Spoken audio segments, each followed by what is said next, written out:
तो भगवान शंकर को श्रावण प्रिय है। एक कारण कहा कि मंथन में जो विष निकला उस विष का पान किया और भगवान देवताओं ने मिलकर भगवान शंकर का जलाभिषेक किया। दूसरा कारण कहा, माता सती ने शंकर को पाने के लिए श्रावण के महीने में ही सबसे ज्यादा साधना करी है। और क्या करा था माता सती ने? एक बालू का मिट्टी का शिवलिंग बनाती थी, प्रतिदिन शिवलिंग का निर्माण करती थी और शिवलिंग का निर्माण कर कर उसकी पूजन कर कर अर्चना कर कर उसका विसर्जन करती थी। सती माता और माता सती का नियम था भगवान शंकर को पाने के लिए शिवलिंग का तो हमारे यहाँ शिव महापुराण में लिखा है कि पार्थिव शिवलिंग का निर्माण होना चाहिए और पार्थिव शिवलिंग का निर्माण करना है तो उसके लिए भी वर्णन करा गया। ब्राह्मण श्वेत मिट्टी के शिवलिंग का निर्माण करे, वैश्य पीली मिट्टी के शिवलिंग का निर्माण करे, क्षत्रिय लाल मिट्टी के शिवलिंग का निर्माण करे और शूद्र काली मिट्टी के शिवलिंग का निर्माण करे। कितना बड़ा शिवलिंग बनाना चाहिए? अगर हम पार्थिव शिवलिंग का निर्माण कर रहे हैं या हमारे घर में हम कोई मूर्ति रख रहे हैं या हमारे घर में हम कोई मूर्ति का विराजमान कर रहे हैं तो उस मूर्ति का भाव कितना बड़ा होना चाहिए। तो कहा जमीन पर अपने हस्त कमल को रखकर अंगूठे को ऊंचा कर कर देख लो, बस इतनी बड़ी मूर्ति घर के अंदर होना चाहिए। चाहे वो लड्डू गोपाल की हो, चाहे वो दुर्गा भवानी की हो, चाहे वो राम जी की हो, शंकर जी की हो, कृष्ण की हो, जिसकी रखना, बस इतनी बड़ी मूर्ति घर के अंदर होना चाहिए। क्यों? इससे बड़ी अगर मूर्ति होती है तो जैसे मंदिर में सेवा होती है उतनी सेवा की उसको जरूरत पड़ती है। और अगर इससे छोटी मूर्ति होती है, जितनी छोटी होगी उतनी सेवा कम करना पड़ती। तो मूर्ति जितनी छोटी होगी उतना सुख प्रदान करे, उतना आनंद देगी। पर श्रावण के महीने में यदि आप रोज शिवलिंग नहीं बना सकते तो पूरे महीने में एक बार शंकर का शिवलिंग का पार्थिव शिवलिंग का निर्माण करना चाहिए। पार्थिव शिवलिंग का जब भी निर्माण करें किसी थाली में या पात्र में जिसमें भी आप निर्माण कर रहे हैं, उस पार्थिव शिवलिंग को बनाने से पहले उसके अंदर पात्र के अंदर एक बेलपत्र रखे। बेलपत्र क्या? हम आपको कथा में कल कहा था, बेलपत्र का वृक्ष माता पार्वती के नयन अश्रु से प्रकट हुआ है और रुद्राक्ष का वृक्ष शंकर भगवान के नयन अश्रु से प्रकट हुआ। तो बेलपत्र रखकर फिर उसके ऊपर शिवलिंग का निर्माण करें। सीधा थाली में शिवलिंग बना देते हैं। माता पार्वती के हस्त कमल पर शिवलिंग का निर्माण है महाराज। तो भगवान शंकर के शिवलिंग का निर्माण करें। यही श्रावण के महीने में माता सती शंकर भगवान के शिवलिंग का निर्माण करती है, पूजन करती है, अर्चना करती है। फिर शाम के समय उस शिवलिंग को मस्तक पर स्पर्श कर कर जलाशय में, कुंड में, जल में, बावरी में, कुएं में, तालाब में उसका विसर्जन कर। दूसरा कारण का सती शंकर को इसी श्रावण में रिझाई थी, इसलिए शंकर को श्रावण अति प्रिय है। ये पहले आती है नवमी, फिर आवेगी एकादशी देवसोनी। तो भंडारिया नवमी का मतलब क्या होता है? भंडारिया नवमी का स्मरण क्या होता है? आदि आपको कहा था 9 जगह पर बेलपत्र जरती है।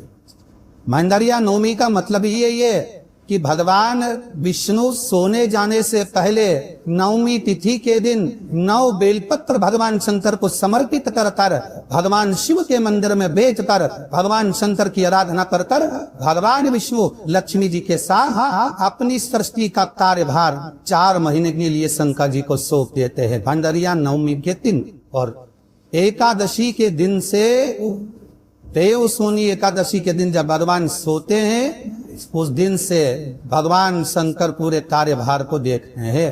पूरे कार्यभार जब कार्यभार सौंपा गया, भगवान शंकर सृष्टि का संचालन करने लगे, तब ब्रह्मा और विष्णु ने आकर शंकर जी की आराधना यही श्रावण के महीने में करी थी कि आपने पूरा कार्य अच्छे से संभाला, इसलिए शंकर को श्रावण अति प्रिय है। ये तीसरा कारण है शंकर को श्रावण प्रियता का। शंकर को श्रावण प्रिय चौथा कारण वर्णन करा कि ये कारण भगवान शंकर की आराधना माता पार्वती ने बाल्यपन से करी, खूब करी। ये कहते हैं कि अगर 1,00,000 बेलपत्र समर्पित कर रहे हो और तुम्हारे पास में अगर वो बेलपत्र नहीं है तो तुम 1,00,000 मत चढ़ाओ। आप तो एक बेलपत्र है, परंतु वो बेलपत्र भी पूर्ण तरह से साफ, सुंदर, सुरक्षित, खंडित ना हो, वो मुझे समर्पित करा। एक चावल का दाना चढ़ाओ पर वो खंडित ना हो, एक हल चढ़ाओ वो खंडित ना हो, एक पुष्प चढ़ाओ वो खंडित ना हो। शिव कहते हैं मेरे हाथों से मेरा पुत्र खंडित हो गया था, उस दिन से मैंने वचन दिया है माता पार्वती को कि खंडित वस्तु स्वीकार नहीं करूंगा। शायद इसीलिए ये चरित्र बताए है कि जिस नारी का गर्भ 2-3 महीना खेलने के बाद में गर्भ गिर जाता हो, 4 महीना खेलने के बाद गर्भ गिर जाता हो, गर्भ बच्चा पूर्ण नहीं होता हो, या बच्चा कहीं शरीर के अंदर डॉक्टर कह रहे सोनोग्राफी ने कि ये विकलांग है, बच्चे के पाँव में या मुख में या शरीर में पानी भरा गया है, ये सुरक्षित नहीं होगा, ये बुद्धि से कमजोर होगा, ये बच्चा ये सब विकलांग होगा। तो उसी समय पर जैसे ही डॉक्टर ने कहा वैसे ही एक श्रीफल, और वो श्रीफल खंडित नहीं होना चाहिए, उस श्रीफल पर जो नारी है गर्भ से है, उस नारी का सिर से लेकर एड़ी तक लक्षा मतलब मोली मतलब नारा जो हाथ में बांधते हो तलेवा, उसको नाप कर श्रीफल पर भगवान शंकर का नाम लेकर उस स्त्री का नाम और बोध पर बोलेकर बांधकर भगवान शंकर के चरणों में ले जाकर रख दीजिए। जब बच्चे की चबा हुआ भी शिव की बोझाल कीजिए, फिर शंकर की है, क्योंकि शिव ने माता पार्वती को वचन दिया था कि मैं खंडित नहीं दे सकता। सारे देवताओं के मंदिर में नारियल फूटता है, हनुमान जी के मंदिर में नारियल फूटता है, राम जी के मंदिर में नारियल फूटता है, देवी जी के मंदिर में नारियल फोड़ा जाता है, और शंकर जी के मंदिर में नारियल नहीं फोड़ा जाता। आखा की आखा दिया जाता है कि पूर्ण दीजिए, बेलपत्र पूर्ण दीजिए, फल पूर्ण दीजिए, एक चावल का दाना भी दे रहे हो तो पूर्ण दीजिए। उसमें एक और अच्छी बात बहुत ज्ञान दादा कर सुनिए रजन, जितने आस्था चैनल पर सुन रहे हो, यूट्यूब पर सुन रहे हो, फेसबुक पर सुन रहे हो, या इस पंडाल में सेवा कर रहे हो, बहुत सावधानी से ध्यान दीजिएगा। तभी श्रावण महीने में अगर आप शंकर जी के मंदिर में जाएं और शिव मंदिर किसी वृक्ष के नीचे हो, बट वृक्ष के नीचे हो, चाहे पीपल के वृक्ष के नीचे हो, चाहे वो हाउले के वृक्ष के नीचे हो, चाहे वो बेलपत्री के वृक्ष के नीचे हो, चाहे वो शमी के वृक्ष के नीचे हो, चाहे जिस वृक्ष कोई भी वृक्ष के नीचे अगर कोई शिवालय है, शंकर जी का कोई मंदिर या शंकर जी का कोई शिवलिंग रखा हो, तो एक दुर्वा किसी भी श्रावण महीने में तुम जब भी किसी शिवालय में जाए, जिस वृक्ष के नीचे शिवलिंग हो, उस शिवलिंग पर ये शिवलिंग रखा हुआ है, ये जलाधार में, जलाधारी पर जहां शिवलिंग रखा हुआ है वहां कति भाग माता पार्वती जी का हस्तकमल, उसके ऊपर रखा हुआ है शिवलिंग, सामने अशोक सुंदरी और भगवान शंकर के दोनों पुत्र गणेश काशी के ऊपर से जल गिरता है, जया विषहाजा सामदीवारी दौतली देव, ये भगवान शंकर की 5 बेटियां। तो जो कति भाग, इस कति भाग पर अगर मात्र एक दुर्वा समर्पित कर जिसकी किडनी या लीवर डैमेज हो रहा हो, काम नहीं कर रहा हो, या किडनी लीवर में कोई तकलीफ हो रही हो, या डायलिसिस चल रहा हो, तो मात्र एक दुर्वा उस कति भाग पर श्रावण महीने में समर्पित कर उस दुर्वा के 7 टुकड़े कर 7 दिन प्रतिदिन सुबह के समय पर उसको चबाकर खा लेने पर या निगल जाने पर धीरे धीरे डायलिसिस बंद होने लगता है और किडनी लीवर अपना काम करना प्रारंभ कर है। एक दुर्वा, कितने दुर्वा?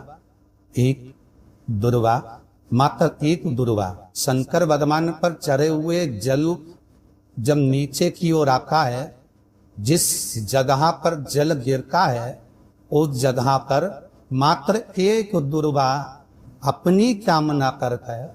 इसे शरीर के सुख के लिए शंकर भगवान के जल गिरने वाले स्थान के पास में अब धूपेश्वर महादेव के नाम से लग दी जाती है, तो जिंदगी में कभी बड़ी बीमारी नहीं आती। उसी तरह इससे रोग को समाप्त करने के लिए दुर्वा का प्रयोग किया जाए। आप लोगों ने पूर्व में जिस महापुराण की कथा कुबरेश गवावती धारा से करी थी, वो आप लोगों को ध्यान में होगा। दुर्वा कैसे उत्पन्न हुई थी, दुर्वा का महत्व क्या है, कितनी दुर्वा चढ़ाना चाहिए, कैसी दुर्वा चढ़ाना चाहिए, दुर्वा की उत्पत्ति कहाँ से हुई है?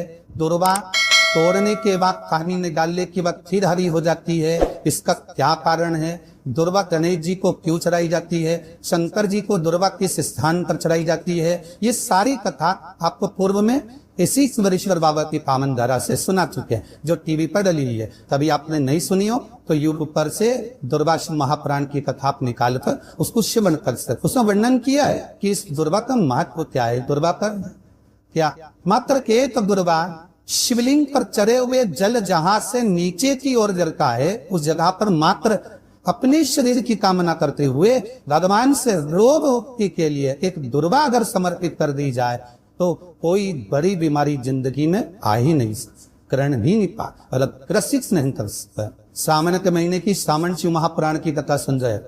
एक बात पहले से बताना है, जितनी सौभाग्यवती माताएं होती हैं, ये संक्रांति पर भी 13 चीजें दान करती है, 14 चीजें दान करती है।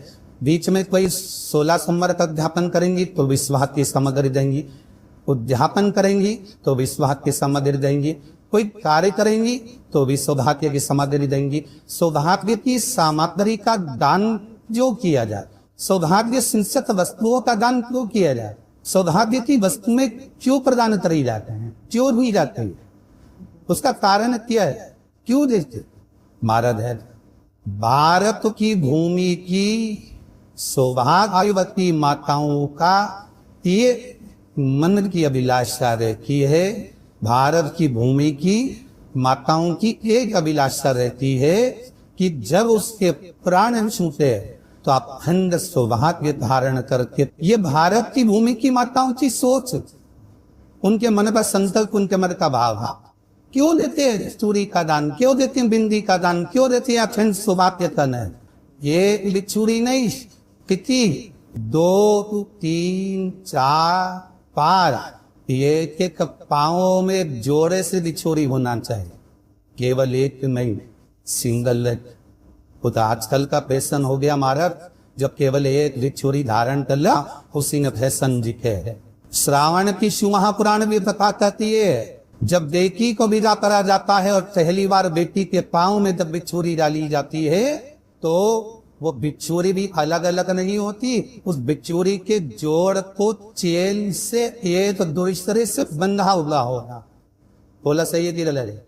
जितने आसपास कथा सुन रहे हैं, जितने फेसबुक पर सुन रहे हैं, यूट्यूब पर सुन रहे हैं, सुन लेना कि भी मेरे भारत की माताओं का जब पानी ग्रहण संस्कार किसी व्यक्ति का होता है, उसके पाँव में जब पहली बार बिच्छूरा पिनाया जाता है, बिच्छूरी पिनाई जाती है, तो वो बिच्छूरी भी एक दूसरे से बंधी हुई होती है, चेन से बंधी हुई होती है।